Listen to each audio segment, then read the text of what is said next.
Yeah, good afternoon to all the students of Dr. BROU, second year public administration, second semester public administration students. Myself, I am Kumaraswamy, part-time lecturer at Nizam College, Department of Public Administration. Today, in this session, I would like to talk about the comparative public administration, the part of semester 2 to the public administration students. My voice is audible to everyone? Yes. Okay.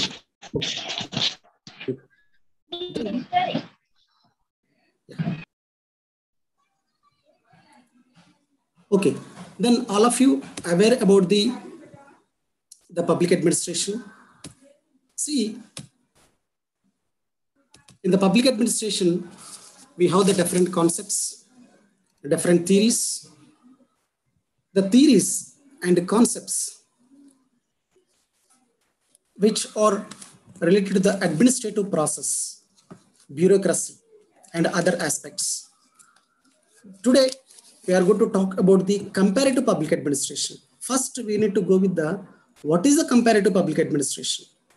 Comparative public administration is nothing but the word comparative means compare the two similarities, two or more element similarities or dissimilarities between the aspects, between the administrative aspects, between the different issues.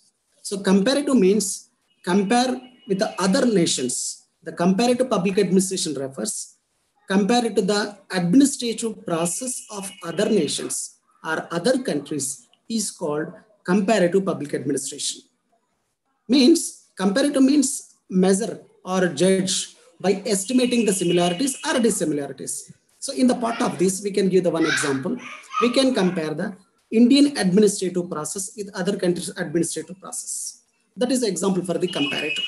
Here, what is the reason for the comparative public administration? Why we have to study the comparative public administration? When you're talking about the comparative public administration, the traditional administration, which has given by the like Woodrow Wilson and Taylor and other people, these concepts, the administrative principles is not enough or meet with the third world countries' needs. So that's why they have started the comparative public administration. In the part of comparative public administration, today we are going to learn what is the meaning of CPA and significance, source of comparative public administration, various approaches in the comparative public administration, and what is the decline of public administration, comparative public administration, sorry. So we are going to learn it today. Then we will go with the comparative public administration. Comparative public administration is a branch of public administration.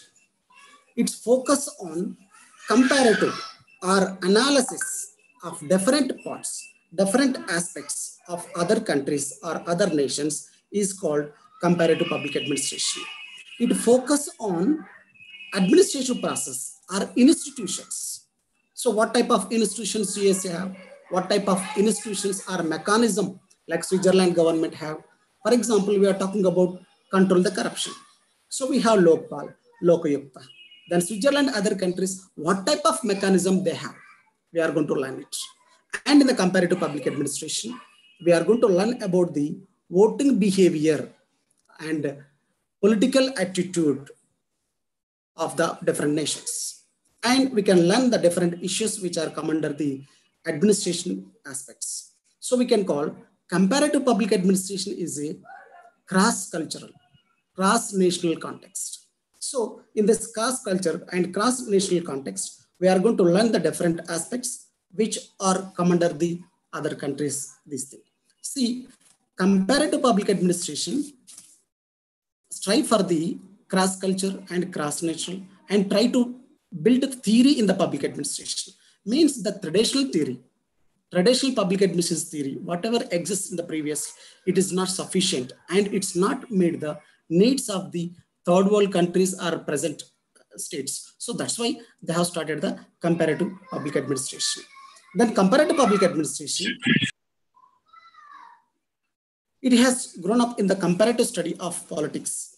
It emphasized the voting behavior, attitude, and political activities of other countries. So it's concerned with the performance of the government and the process of policy making of other countries, and focus on institutions, shifting the institutions, how the institutions are shifting back. And it is going to try for the status of universal validity. Means the public administration principles, the traditional principles are not have the universality. So the comparative public administration ascertain for the universality in the principles. The public administration, comparative public administration, especially with the assassination of President Garfield, the one job seeker is killed the American president, I think in September 9th, 1881. So that American government started merit system. So they have replaced the spoil system. In the spoil system, the jobs can be given to the different sections. If one political party come to the power, the same political party persons can gain the post, can get the post. So that is the spoil system, office of sale system, France and other countries. So when the assassination of American President Garfield, September 19, I think 1881, then American government started the merit system. Means the recruitment is based on the merit examination. So that is one of the aspect in the comparative public administration. Then comparative public administration, Woodrow Wilson defined that why we need to take the comparative administration, why we need to take the other countries' principles. Because the third world countries, after Second World War, different countries got the independence.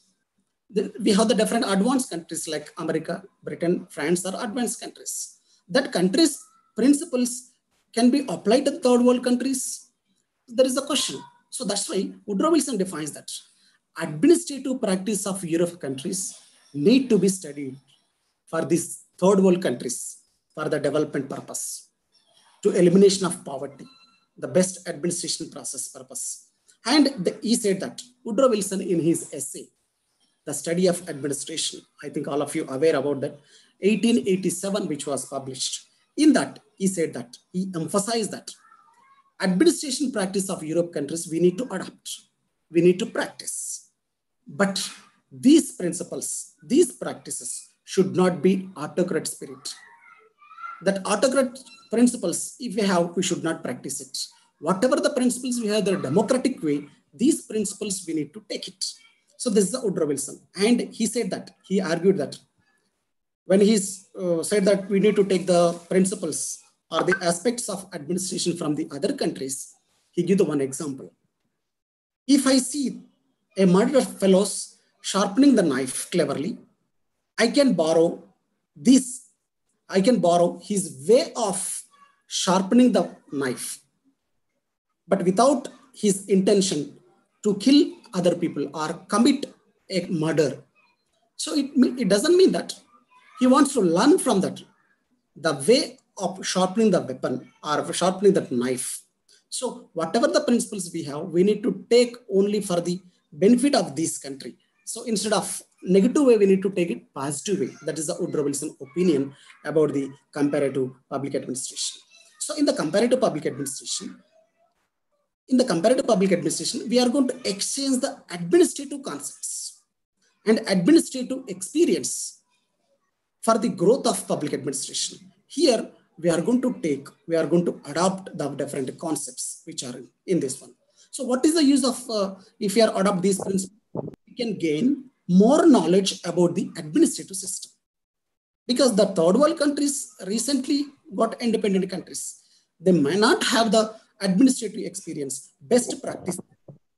So that's why we need to take it. And in the administrative theory also, we need to take this one. So to gain more knowledge in the administrative system, we need to take these Europe countries principles. And whatever the good practices, we need to take the good practices. If we have the good practice in the other country, we need to take it. So this is the opinion which has given by our father of public administration, Woodrow Wilson. When you're talking about comparative public administration, the pioneers, few thinkers have started the comparative public administration. They have compared when you're talking about the comparative public administration, Taylor ideas of scientific management. So he focused on the scientific management principles, the best way to do some work, the best method of working. So in the industrialization, American countries, he practiced the scientific management. So this is the comparison. Second one, Elton Mayo is the theory of Hawthorne experiments. This is the human relation approach. In this approach, Elton Mayo has focused. We should not treat the persons like machines. So he said that theory. But we can't say that Taylor's ideas of scientific management, Elton Mayo, Hawthorne experiments, we can't call as in the comparative public administration, because the Taylor ideas of scientific management can be applied only in the industrial countries, industrial states, but not in other countries.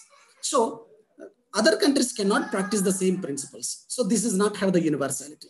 So the principle which doesn't have the universality, we can't take it.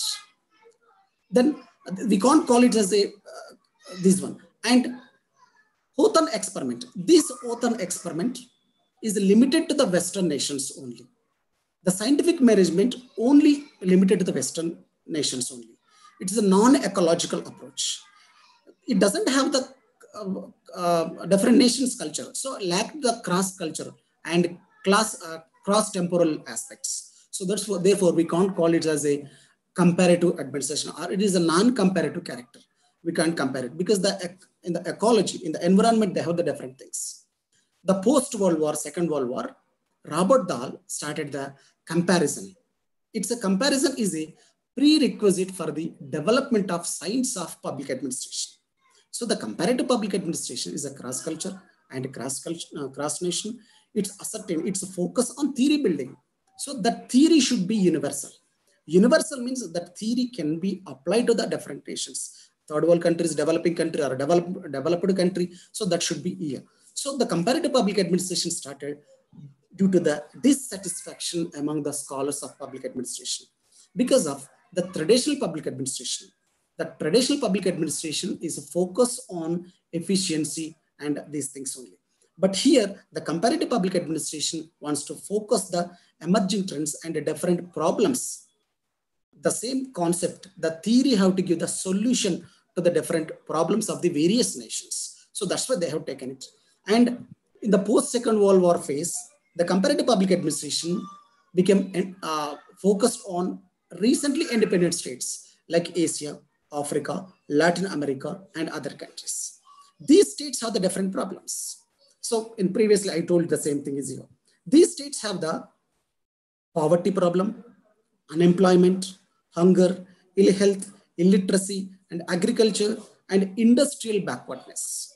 So due to that, these principles, the traditional principles is not enough for these states. So that's why they have focused on the comparative public administration. Then comparative public administration, when you're talking about the comparative public administration is funded by the Ford Foundation with the help of Comparative Administrative Group. This is called CAG. We have the one section in that American Society for the Public Administration. This is the American Society for Public Administration, which was focused for the theory building in the public administration, which is strive for the development of the separate and independent subject public administration. So in this one, CAG Group and American Society for Public Administration started this comparative public administration. In the comparative public administration, chairman is the first chairman, F.W. Riggs was the chairman of this one. So we can call comparative public administration, father of comparative public administration is F.W. Riggs, because he compared the different nations in the different categories. So in the comparative public administration, he referred that agrarian society, industrial society, and different societies. He gave the examples for the industrial societies like America, agrarian society, backward states like China and Thailand, other countries. So due to that, we can call him as a father of comparative public administration. Along with the F.W. Riggs, there are other prominent administrative thinkers who contributed for the development of comparative public administration. Among them, Alfred Diamond, Farrell Hedy, Dwight Waldo, Martin Landau, and John Montgomery. These eminent scholars in the comparative public administration. In the comparative public administration, chairman is the F.W. Riggs, and other prominent persons in this one, others who helped for the development of the comparative public administration: Alfred Diamond, Harold Fady, Dwight Waldo, John Montgomery, and Martin Landau. And others also contributed for the development of comparative public administration. When we are learning about the comparative public administration, what are the objectives? In what area the comparative public administration focus? The comparative public administration is encourage the research in research. So it will try to encourage the research in the different administration aspects. And it is also encourage the teaching. So in the teaching aspect also, the comparative public administration helps. And here to contribute more efficient, effective policies of this country. So of this world nations. So comparative public administration basically focus on research. So a scholar, a research fellow can compare the administration aspects and different things, political issues and agriculture and economic issues, compare with other countries. So this is the research. So he will try to find out. For example, in the China, there is a paddy. For acre, there is a lot of tons can be produced in the paddy in China. Then how can we produce the same paddy, same productivity in India? So that research person can be find out. And we can give the other examples. To control the corruption, Scandinavian states like Sweden and other countries, they're practicing the different administrative principles. And what type of principles we need to practice in India also and other countries also. They can, research scholar or any scholar can search for the new issue or new area which is applicable to the own nation, our own country. So which is suitable to his country or his nation.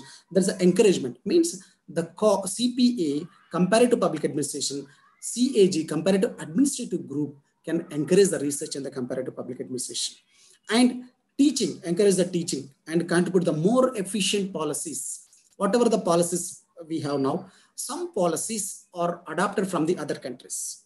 We have taken, for example, we have the Artharam program and the Asara program and different programs, green and clean program, different programs we have. We have adopted these programs from the other states, other countries. And for example, Raitu Bandhu program and other programs also practiced by other states based on Telangana state, based on the Indian government. So different programs. We can say that one contribute the more public policy formulation and different new initiative for the development, sustainable development process. So this is the objective of the CAG. There are three objectives mainly for the comparative public administration. The first objective of comparative public administration, encourage the research, encourage the teaching, contribute more effective public policy formulation.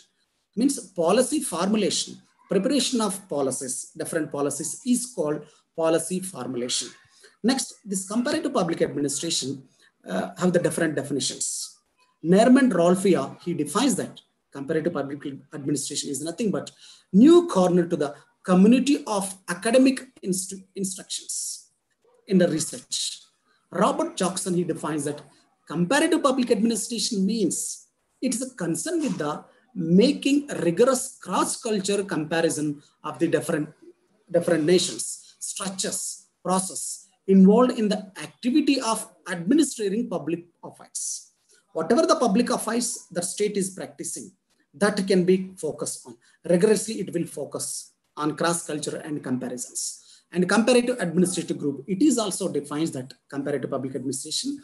Comparative public administration applied to the diverse cultures, different national settings, and the body of factual data by which can be examined by the tested by the other nations. So the data, whatever the data we have, whatever the factual data we have, we can compare with that.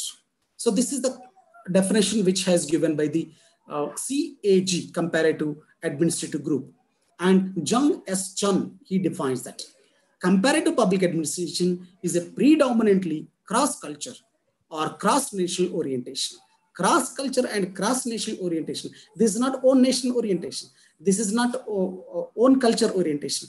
This is the orientation of the different nations' culture, different nations' affairs, different nation aspects. So this is the definitions which are given by the different administrative thinkers in the definitions of comparative public administration.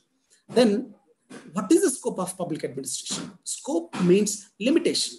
In what areas the comparative public administration is going to focus or emphasize? As I told you, in comparative public administration have the three objectives. What are the three objectives? It's search for the research, encourage the teaching, and encourage contribute for the more effective public policies. Here we can say that one public policy is nothing but the policies which are made by the bureaucrats or legislative body or politicians. They will make the policies. So in the comparative public administration, in the scope of public administration, in the limitation of the study of comparative public administration, the public administration student is going to know about the different policies of other countries, different system, different welfare programs of the different nations, and economic system of different nations, and education and defense practice of different nations is going to learn or is going to compare. So in the comparative public administration, the scope of comparative public administration first will come under the polity. So in this one, political leadership, we are going to compare the political leadership, political ideologies. The different world nations have the different political ideologies. China have the different political ideology. American government have the different political ideology. Russian government have the different political ideology and way of functioning also. So in the scope of comparative public administration, we are going to learn in the polity, political leadership, what type of political leadership they have, and political ideology, functioning of chief executive, and on what areas predominantly that in the administration process. So we are going to learn about we are going to compare these aspects in the part of comparative public administration. So different chief executives, how they will function. So we are going to learn this one. And second one, social welfare. In the comparative public administration, we are going to learn about the different social welfare aspects, welfare of the people purpose. The different governments are practicing the different programs. So in the part of this one, elimination of poverty purpose, to provide the food grains purpose, governments have providing different policies, different schemes for the welfare of people. In the social welfare, in the comparative public administration, we are going to focus the problems pertaining to the food grains and pertaining to the housing, health, education, social security, employment, and etc. etc. So this is the second scope of comparative public administration. First scope of public administration, we are going to learn about polity. Second one, social welfare. And third one is economy. Economy is nothing but different activities of economic system of that country. So different nations have the different economic system. We have the mixed economy. So different countries have the industrial system. Different countries have the agrarian countries. So agrarian states, industrial states, we have the different states. So it's based on the country profession or economic activity, we can say that one. For example, recently we are talking about Sri Lanka, they have the financial crisis because that is completely dependent on tourism. Due to COVID and nobody is not going that place, so they have the financial problems. But India is a stable economic system because of Indian system, administrative system, or Indian system depends on Indian society, basically agrarian society. It's because there is no hot money. Means the money will come immediately and it will go. We don't have that kind of system. So in Indian economic system is stable due to that. So in the comparative public administration, a scholar or student is also learn about the economic activities. What is the base of that GDP? What is the base of that development of that nation? For example, American government depends on the different import of this one, and export the different goods and services. So it is economy is based on industry, agriculture, foreign trade, commerce, and enterprises, and all this will come under. See, in the economy system, when you're talking about economy system, the economy is ensuring for the prosperity and stable economy. stable economy purpose. So we need to practice the stable economy principles which are applicable to this nation. So in the comparative public administration student is going to learn about the different economic system of the world nations. And education. Education is one of the important aspect of this one. Recently, we have seen that in Ukraine, our Indian students went for the medical education purpose. So we can understand that shows that the best education provided in Ukraine, medical education. Of course, China is also providing. And there is a critic also. The student are not got the admission in India, that's why they went for. That's different. So education system is one of the important aspect in the comparative public administration. So our Indian people went to the America and San Francisco University and California University, different universities, to learn the new education aspects, new education, these things in the process of comparative public administration. So in the education process, we are going to learn the new education process, new education system in this one. And the defense and the military purpose aspects also will come under the scope of the comparative public administration. So the policies of maintenance of internal security. Defense is nothing but protecting its nation from the other nation's aggression. So like Indian government have taken the support from Russia in Rafale aircraft, Rafale jet flights and other things. So in defense purpose, we are going to depend, or other countries depends on the different policies and external bodies and the internal security purpose and its order purpose, they are going to depend on that one. So this is come under the scope of comparative public administration. Under the scope of public administration, we have focused on 5 aspects which are come under here. And other things also will come under the scope of comparative public administration. Maintaining the financial affairs also will come under this one. What are the financial affairs? When you're talking about financial affairs is nothing but taxation purpose, process of taxation and circulation of money, borrowing, debt structure, and foreign exchange also will come under the management of financial affairs. And next one, administrative efficiency. And administrative efficiency and environmental protection is also comes under the comparative public administration. And the development of infrastructure. Development of infrastructure is nothing but providing different facilities to their citizens, like road, transport facilities, highways, power generation, irrigation, transportation, all will come under the development of infrastructure. So in the comparative public administration, we are going to learn about the development of infrastructure also. So if a student is going to read the comparative public administration, what he will get? So what is the importance? What is the significance of comparative public administration? Why the public administration student or a scholar need to read about the comparative public administration? When we read about the comparative public administration and different administrative process, we are going to widen the subject. Means the significance of comparative public administration helps in the widening the origin of public administration. And it will help or promote the cross-culture and cross-national studies. That is the first one. And the second significance of comparative public administration contribute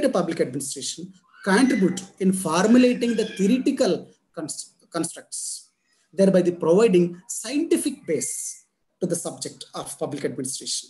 So in the comparative public administration, it helps the widening the knowledge and origins of public administration and contributing the formulating the different theoretical concepts, providing scientific base to the discipline. We need scientific base that science can be applied. The scientific principle can be applied everywhere in the universe. For example, if you throw the piece of chalk to the sky, then it will come down. If you throw the chalk piece in Hyderabad, it will come down. If you throw the same chalk piece in another place, it will come down. Yes, it means the gravitation force is equal. So it means that is a universal. That is the scientific principle. That is a universality that is called. Means the public administration principle is also applicable same to the different countries. So that is called the science of discipline. And it is explaining the factors that are responsible for the cross-national and cross-cultural. So what are the factors responsible for the cross-culture? Why we are going to learn this aspect from this country? Why we are focusing this element from this country? So what are the factors? What is the reason for this one?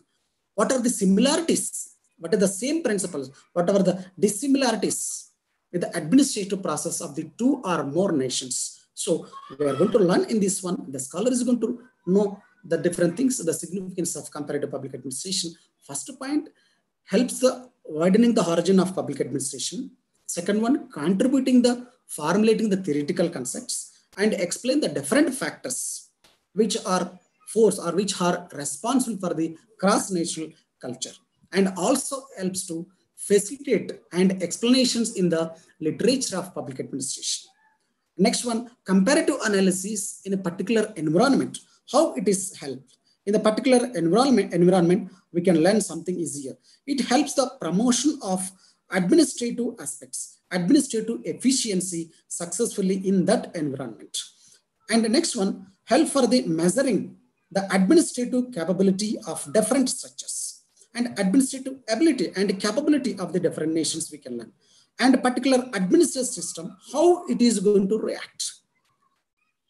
If the country different, other nation have the different administrative principle, we have practiced the same principles here. Our Indian people, how they are react. So there's how people can react. The particular administrative system react to the particular problem or particular situation.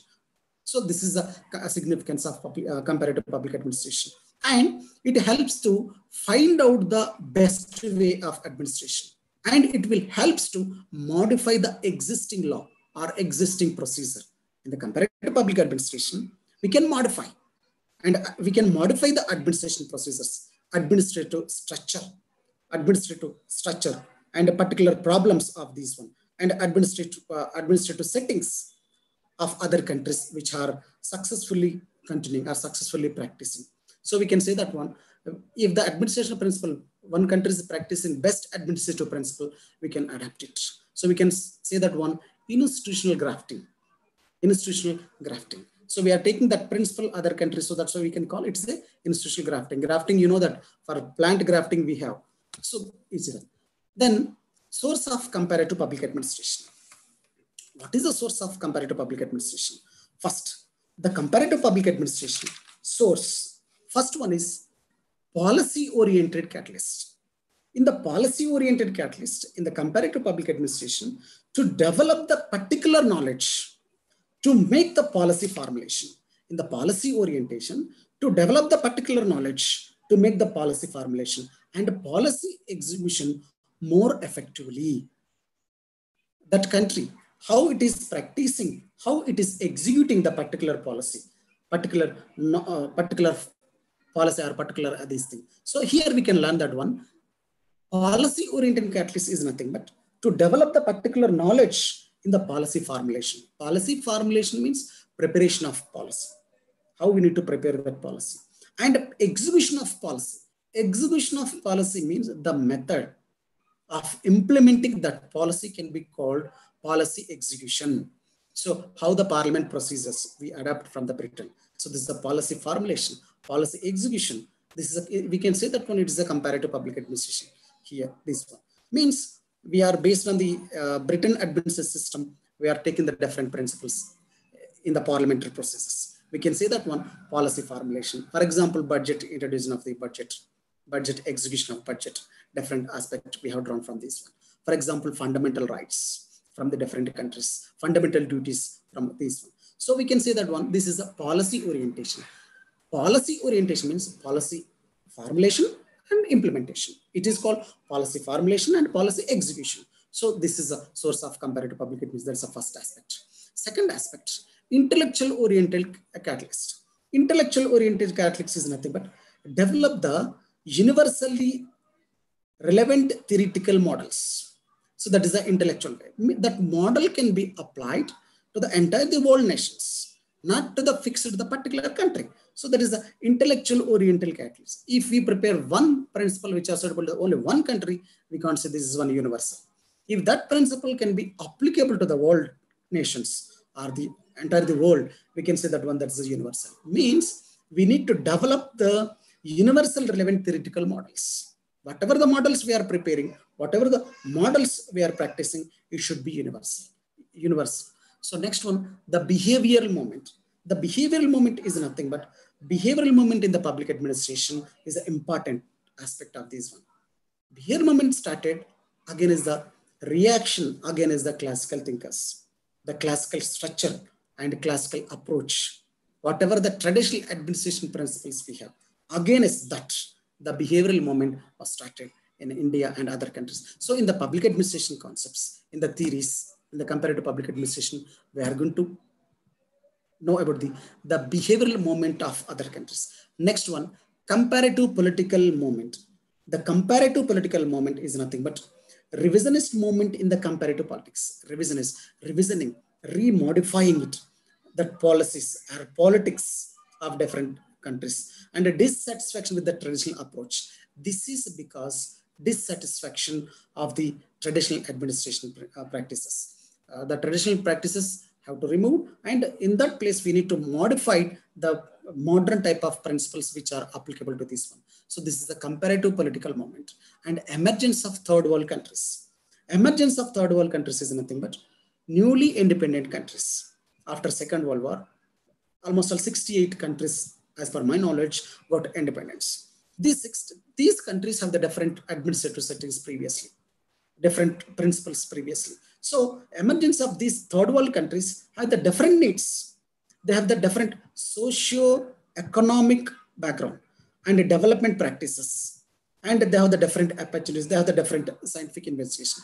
In this one, emergence of third world countries, newly independent states have the different settings, different economic activities, different opportunities, and different scientific methods they have. Next, American aid to the program. The comparative public administration is a source. American financially America helped for this development of comparative public administration. In the American aid program, we can talk about this one. Political, economic, newly emerging states practice the political and economic activities of the developed countries. What are the principles practiced by the developed countries? These principles have copied or adopted by the third world countries, developing countries. So America is also give the financial assistance to the different countries. This is also one of the reason for the source of the, so this is also one of the source of the comparative public administration. And the last one, but it is an important one, comparative administrative group.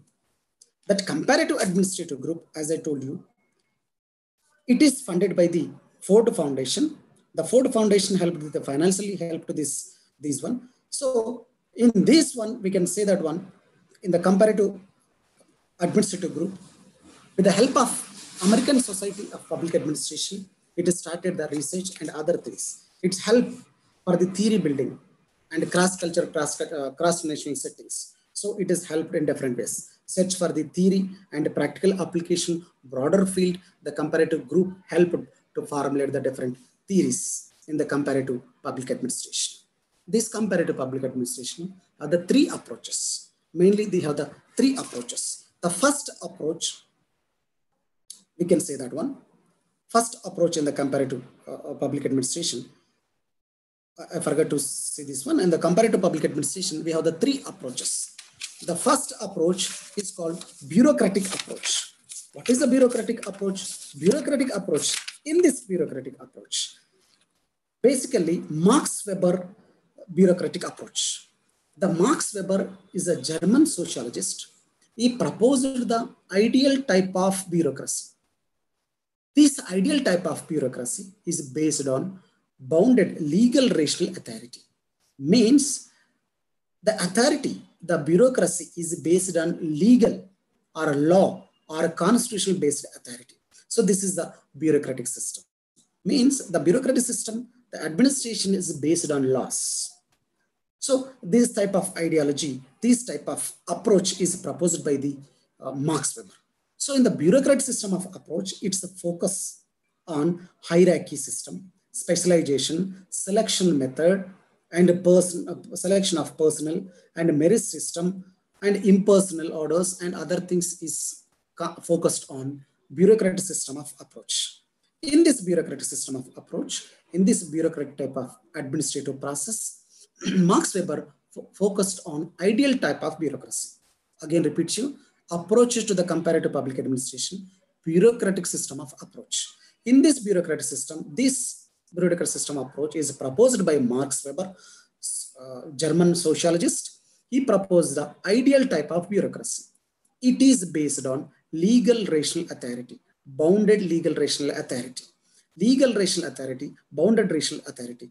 This bureaucratic system of approach is based on or focus especially on hierarchy system, specialization, recruitment process, selection, merit, and other things. This is come under the bureaucratic system approach. And second approach to the comparative public administration is that general system approach. General system approach is proposed by Talcon person. This is different parts of system. General system approach explains about the different parts of system. In this one, different parts, how it is going to interaction among such other parts. We have the different administration system. In that administration system, different parts, different organs, different division, different department, how is going to interaction among the such other parts. First one is parts of a system. Second one, it's how it is going to interact with the such parts and what are the interactions between the system and the environment. So in the general system approach, Talcon person focus on the different parts of system and different parts of system, how it is going to interact with the such other parts and how it is going to interact with its environment. So this is about the general system approach. So in this general system approach, F.W. Riggs explained about the comparison of the agrarian society, industrial society in the general system. Next one, development approach. Development approach is nothing but in the comparative public administration, development principles of developing. So it is development administration is focus attention on the functioning of administration, the administration organization, how it is going to function. So it is focused on that one. And in the development administration, both comparative public administration and development administration emphasize of developing countries, well, the industrious, advanced states, and other things. And what are the challenges of social change, it is going to explain. And what is the administration and environment. So in the development approach is one of the part in the comparative public administration. It is focus, development administration, focus on or attention on functioning of administration and how that administration is related to the environment. See, administration is based on environment. This is called ecological approach on the basis of environment and ecology. Administrator need to take the decisions. So in the ecological approach, in the development approach, an administrator is focused on environment and is need to focus attention on functioning of administrative activities. See, next one. This is about the comparative public administration. In the comparative public administration revival movement, the comparative administration is disbanded. COG, when the Ford Foundation is not funded, cancelled the funding to the comparative administrative group, then it is disbanded. After disbanding of these ones, some other people try to revival it, try to restore it, the comparative administration. Some other people in 1980s especially, they are trying to revival the comparative public administration. So they will try to modify it. They will try to again reform it. So it will try to attract with the new apertures. They have tried to do something easier. So in the revival movement, we can say that one, Farrell A.D. and Milton and some other people try to give a fresh life to the comparative public administration. The Farrell A.D., he tried to give the different aspects in the comparative public administration. Charles Goodsell is also tried to give the new proposal for the comparative public administration. He said that for the continuity for the comparative public administration, he proposed that supranational activities and subnational level analysis. The comparative public administration required supranational analysis and subnational analysis we need. So they have tried for the revival moment in the comparative public administration. So this is about the comparative public administration. In the comparative public administration, in this today's session, we have learned the different administrative issues which are come under comparative public administration. First, we have learned what is the comparative public administration, what is the importance of comparative public administration, what are the source of comparative public administration we have learned in this one, and approaches to the comparative public administration. we have learned there are 3 approaches. And in the examination, they will ask the question, write the importance of comparative public administration. Then we need to write what is comparative public administration, meaning of comparative public administration, write 4 to 6 definitions of comparative administration, which we have discussed previously. You need to write the 3-4 definitions. Then go for the significance or importance of comparative public administration. And we have another question is here. Write the source of comparative public administration. Write a note or write an essay on source of comparative public administration. For that question, we need to write. Again, we need to write what is the comparative public administration. Then comparative public administration means it's a cross-national, cross-culture. It's a focus on theory building. The father of comparative public administration, F.W. Riggs, and other prominent person, Farrell Hady and others, Alfred Diamond, other people, names you need to write. And go for the 3-4 definitions and directly go for the source of comparative public administration. There are 7 sources of comparative public administration. Try to remember that: policy-oriented catalyst, intellectual-oriented catalyst, behavioral moment as one of the sources for the comparative public administration, comparative political movement, emergence of third world countries, and emergence, American aid and American support, final support to the different programs for the developing countries, I mean third world countries, and comparative administration group. So emergence of comparative administration group, establishment of comparative administration group. These are the 7 sources of comparative public administration. And approaches, they will ask the short answer questions. What is the bureaucrat system of approach? And what is the general system of approach in the comparative public administration? What is the development administration? So we need to write development administration. Then decline, what is the reason for decline or revival of comparative public administration? So we need to write all this. You remember this. Next concept after this one, we can go to the module 2, unit 2. That is a development administration, meaning, concepts. Here in this second unit, we are going to focus on the second unit, that is a concepts and models, development administration, meaning and concepts. My voice is audible to everyone? Hello? Yes, sir. Yes, sir. Okay, then I go to the second unit. Okay, then, yeah, development administration. In the unit 2, we are going to focus on what is the development administration, what are the definitions of development administration, what are the goals of development administration, what is the difference between development administration, administrative development, and different contexts of development administration. What are the instruments? What are these instruments of the development administration? We are going to learn. And models of administration. What are the changing dynamics of development administration? We are going to learn it. The first, development administration. Development administration. What is development? Development is nothing but measuring the development or the progress or output or the result or the performance of any institution, any organization, any person or person. This is the development.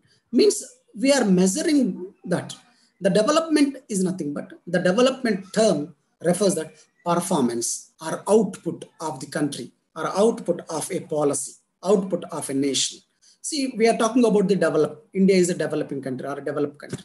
Development is nothing but it's based on output and performance. Justice and equality. It is based on justice and equality. See how much justice we are providing to the people, how we are treating people equally. That is the development. So we need to give the equal rights, equal opportunities to the weaker sections. This is the constitutional process for the development or upliftment of the different sections. So that is the development. So in the development administration, we are going to learn the concepts which are helpful for the development of administration, development of the society, development of these things. So we can talk about this one. Development administration, we can say that in the narrow sense, it is only production purpose and it is an output, we can see that one. But that is not development. Development means we need to see the social economic development. We have to see this one. Production means we can see in the economic way of this one. But this is not development actually. The development is qualitative factor. It's a cultural change, institutional strengthen, political consciousness. Development has to be holistic, and development for the polity, development for the society. Development is nothing but growth into the higher, fuller, and mature condition is called development. So we need to see the desirable changes in the society, in the organization. That is the development. So about the development, few thinkers give the different opinion, different definitions about the development. Montgomery defines that development is nothing but state of mind. See, India is developed. That is our state of mind. So I am developed. That person is developed. This is a state of mind. Means this is the opinion of the particular person or individual. This is called state of mind. This is a tendency. So Montgomery give the same definition. Development is nothing but state of mind. It is their opinion in that. That is a development. And development is nothing but it's a tendency. It's a direction rather than fixed goal. And it is a rate of change in a particular direction. Development is nothing but change into the particular direction. In what rate we have changed? Financially, economically, socially, we are saying the development. In what rate we have developed? We need to measure it.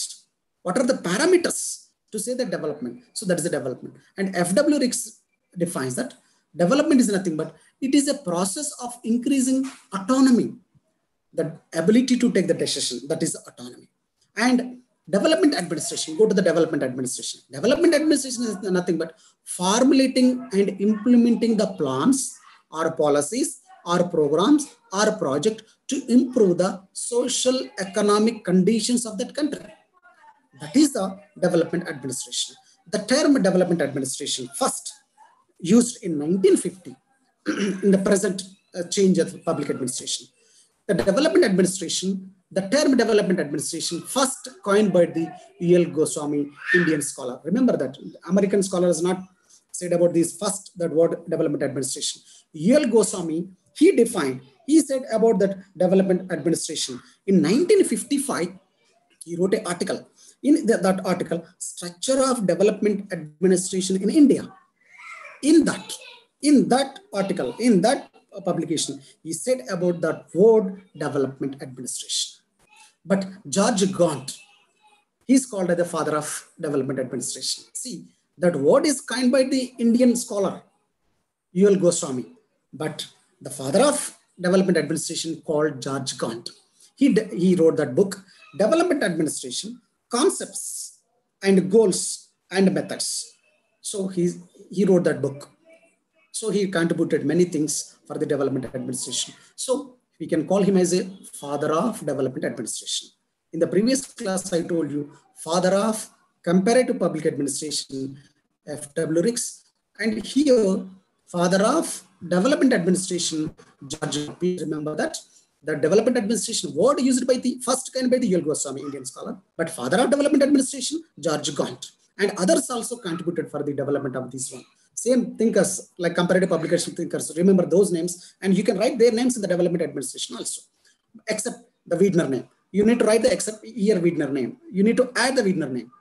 In the comparative public administration, F.W. Ricks are there, Montgomery there, Farrell Hedy there, so Alfred Diamond is there. Here, the same persons will come under here. But you add, Edward Widner is also proposed or contributed to popularize the concept of development administration. Development administration emerged as a subfield of public administration, 1950s and 60s. It's the inclusive approach towards development. It focuses on administrative problems of the different countries, different nations, and other administrative thinkers give the different definitions about the development administration. In development administration, they focus on the development administration focus attention on organization and administration development. That is they give the definition. Edward Widner says development administration is nothing but it's a process of guiding organization to achieve the goals. And he said that development administration means an action-oriented. It's a goal-oriented administration system. Development administration is action-oriented. It will work, and goal-oriented. It will work towards to attain the goals of these one. And Montgomery is also defined the development administration preparing or carrying the planned change in the economy or capital. So planned change in the economy and capital is called as a development administration. So we need to see that infrastructure development and other developments in this one. F.W. Ricks defines that development administration is a combination of administration development. Remember that administration development means implementation of development policies and plans, and development of administration. Development of administration means improvement of administrative capabilities. Remember the difference, please. Okay, these are the definitions of administration development. So there are different trends in the administration development. Development administration is a process for the development of programs, and a development administration is a process development of administration. Here, development of administrative programs, first one, and development of administration. Third one, development of study of administration process of countries, and the development of social or study of social change. In the development administration, it is going to categorize four aspects or four areas. Development administration is a process of administration of development programs, and development of administration, and administration in developing countries, and study of social change. These all come under. So in the first point, the administration process is divided into two programs. One is development administration and regulatory administration. Development administration is nothing but development in the social aspects, development in the production. Means in agriculture development, in the industries, irrigation, cooperative, other things will come under the development administration. And regulatory administration is nothing but regulating, correcting. So regularizing will come under the regulatory administration. Means law and order, revenue collection will come under regulatory administration. Next one, in the development administration. Development administration is a development of administration. Development administration means bureaucratic principles. How it is need to achieve the development goals, and what is the role of bureaucracy, and what the bureaucracy, how it is modernized. Its focus on the development administration, and study of administration in the developing countries. In the developing countries, how the countries are developed. We are going to learn about what are the challenges these are facing, and study of social change. What are the social economic conditions we are going to study in this one. So in the study of development social change, we are going to study the different like Gandhi ideology, Mao ideology, how it has changed the society. We are going to learn it. And what are the goals of development administration? Simple. First goal of development administration, it concerns protecting the nation from external dangers. If other countries development administration, so whatever the dangerous principles we have, we need to protect ourselves. That's the first one. Second thing is socio-economic progress and social welfare. So this is the goals of the development administration. James Eastman defined the different 8 development administration principles in the development administration. He said that achieving the social security.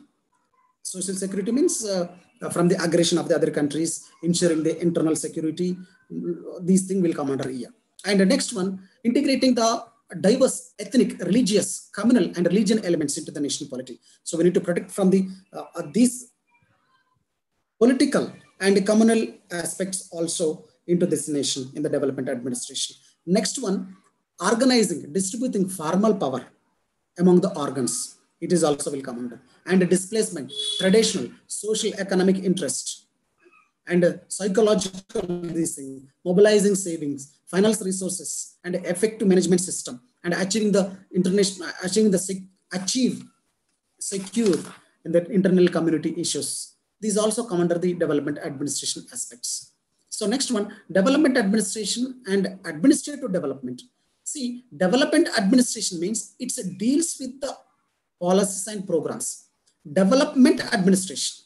Development of administration focus on development of the nation. But administrative development means administrative development.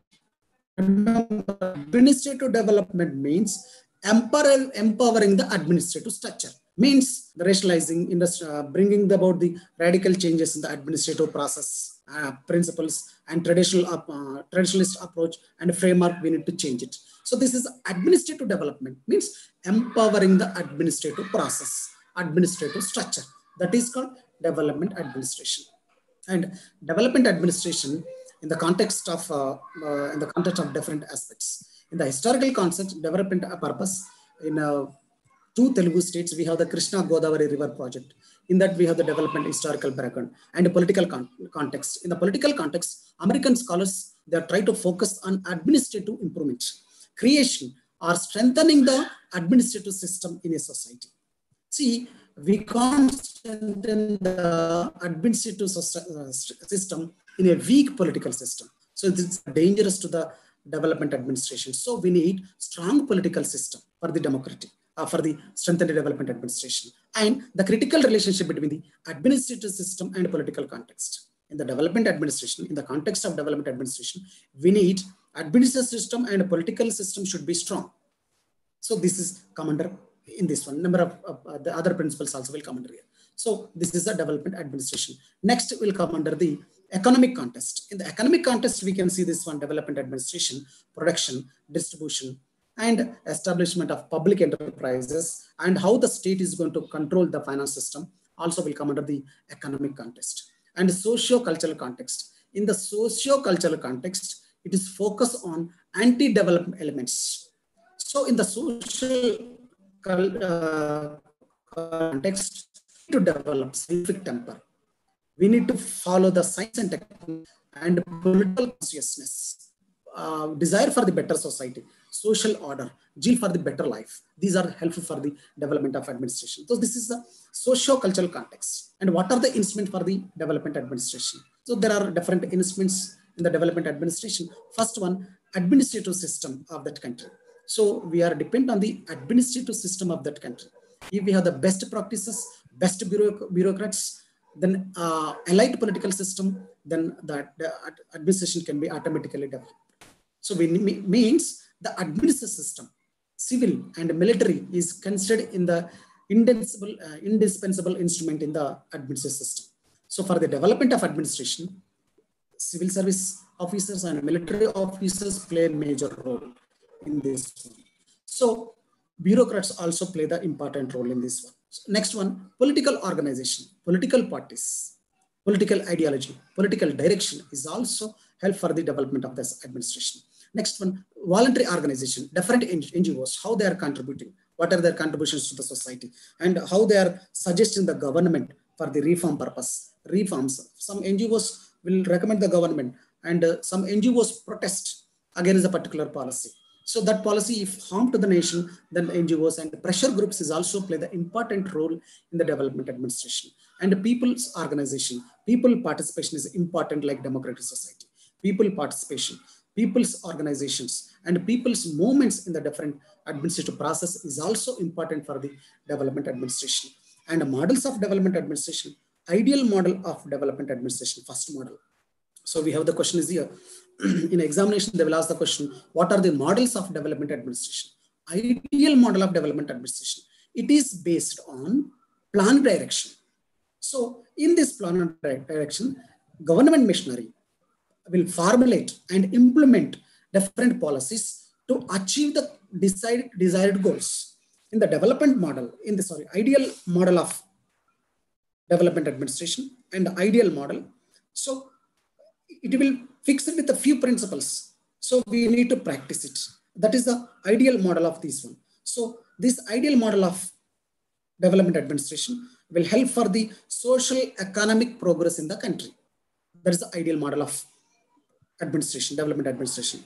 Next model of administration, we can say that one, short run payoff model. So it's support for the planar direction with the direction system with no without disturbing the existing system. So short run payoff. So we have the plan direction, we have plan, but this plan should not be disturbed the existing procedure, existing law. So this is the short term run payoff aspect.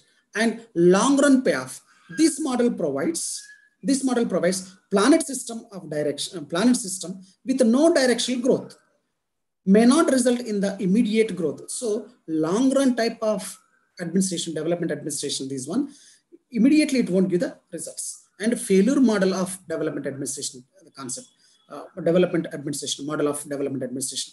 Failure model, it means despite of different plans, they have the different plans, different these things, but they won't get the result. So it won't work out. Means Despite of different development plans, there is no considerable changes or a development in the society. That is called failure model of development administration. Next, due to the various reasons, models are going to fail. The development administration is going to face this one. Population, increasing population day to day, and disasters, natural disasters, traditional technology, and other things are contributing or hurdles for this one. Next model of this one, pragmatism model. This model is unplanned direction. Pragmatism model is there is no plan, but with no system changes. So unplanned direction. There is unplanned direction, but no systems change. We should not change the system. There will be decentralized interactive competition, adoption, and emulation, etc. will come under. It causes less problems, more liberalization. This pragmatism model is focused on less problems and more liberalization concept. So this is come under this one. Crisis model of development administration model. It means unplanned system, change with no directional growth. So it is also same like our fifth system, that is, sixth pragmatism model type of model. This is a crisis model. And static model. Static model is nothing but as it is, no plan, no change. There are few societies in which there is no change at all. That is come under the static model of administration. So we can call these one different models of development administration. There are 8 models. First model is ideal type of model, short-term model. Next one, long-run model, and failure type of model, and pragmatism type of model, and environmental stimulus model also will come under. So how the environment trigger the social movement and social environment is also will come under. And crisis model, static model. Static model means there is no plan, there is no development. So as it is, they want to continue. That is the development administrative model. If a state have the static model of administration practices, that state cannot be developed. The plans has to be changed.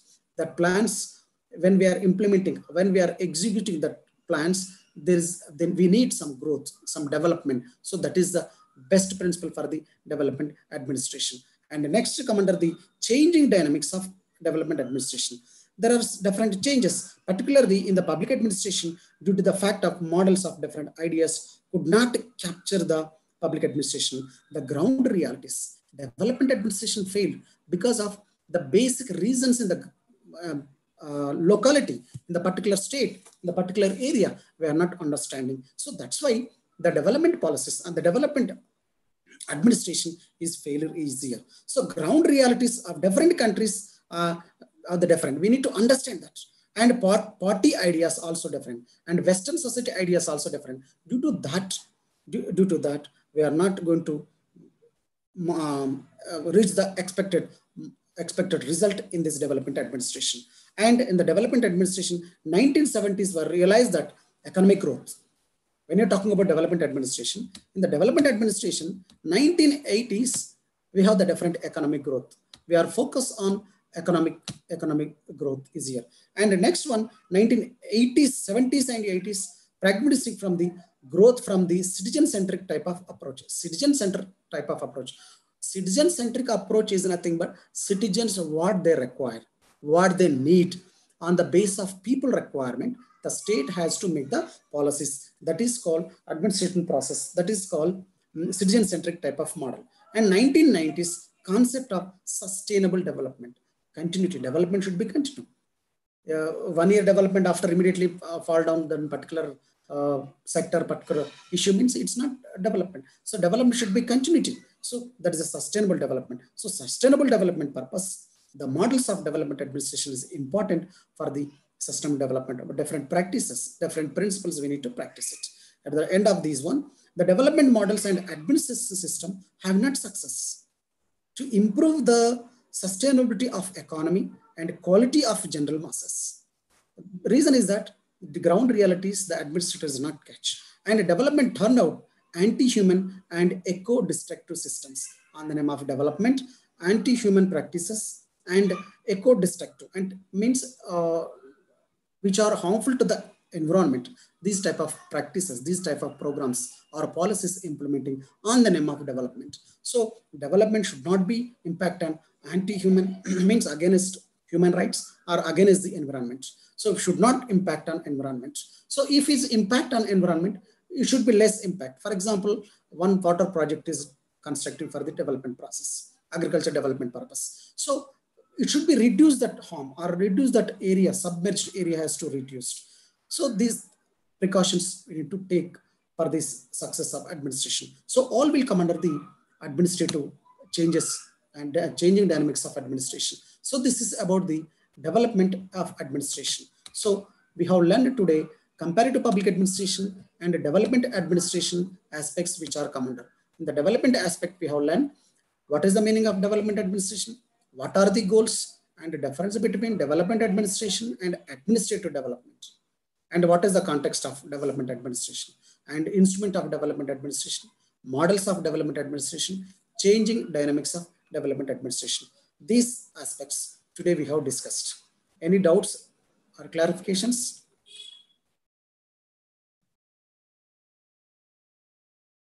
Is it clear to all of you? Yes, sir. Any questions is here? No, sir. Okay. There we can write notes also, sir. Yeah, you can prepare notes. You have good material which is provided by the university. You take that and you write the notes. Even What do you explain that one you can write, sir, in the notes. The material which have given by the university, you can write down notes from that. See, on the basis of synopsis, which we have discussed today, the headings, headlines, we have given that. Like what is the main, first, the process of writing answer, remember that, all the students. If we have the question about the comparative public administration, I have explained. I will give the example about the development administration. What are the instrument of the development administration? Write a note on development administration. Or what are the models of development administration? If we have the question in that, then we need to write what is the first meaning of development administration and the definitions. Directly after definitions of the development administration, go to the models. Whatever the models we have discussed previously, we need to write. For that purpose, thoroughly you need to read the book first. In that material, study material, they have given clearly the main points and other points in that material. You can prepare that. So on the basis of today's presentation PPT, you can prepare on the basis of this one also. Okay, sir. Thank you. Okay, clear? Thank you, sir. Yes, welcome. Bye. Thank you, sir.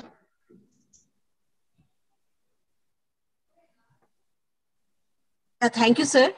Yeah. And this PPT will be shared in the group, dear students. So don't worry. As sir said, there is a study material as well as the PPT which is shared by sir. You can prepare notes from this and you can prepare for the examinations.